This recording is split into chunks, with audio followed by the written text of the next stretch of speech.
Sa Ebanghelyo natin para sa araw na ito na sa panahon tayo ng tinatawag na Octave of Easter at si Jesus ay patuloy na nagpapakita sa kanyang mga alagad.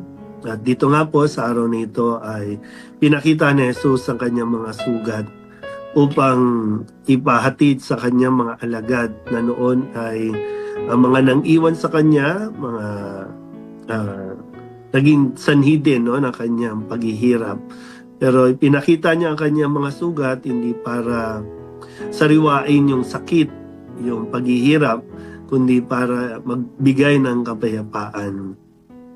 Sa magandang paalala din sa mga panahon na tayo po ay nasaktan ng mga taong sa paligid natin, may mga nanakit sa atin.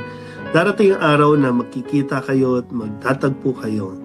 Sana katulad ni Jesus, wag natin nang sariwain yung sugat.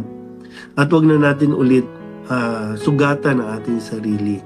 Kundi mas matuto tayong umunawa at magpatawad at magbigay ng kapayapaan. Kasi 'di ba kung makikita ninyo, ibinabaon lang natin sa matagal na panahon yung mga sakit na nasa ating katawan. Kung tutusin nga, tawag nga natin peklat na yan eh. Kaya lang, kapag nakikita natin yung mga nagdulot nitong peklat na ito, ang problema natin, inuukit pa natin, sinusugat natin ulit, kaya patuloy tayong nasasaktan.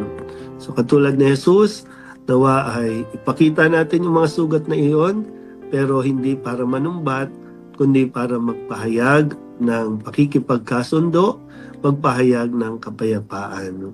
Tapos na ang sugat na iyon, huwag mo ang sugatan ng iyong sarili. Amen.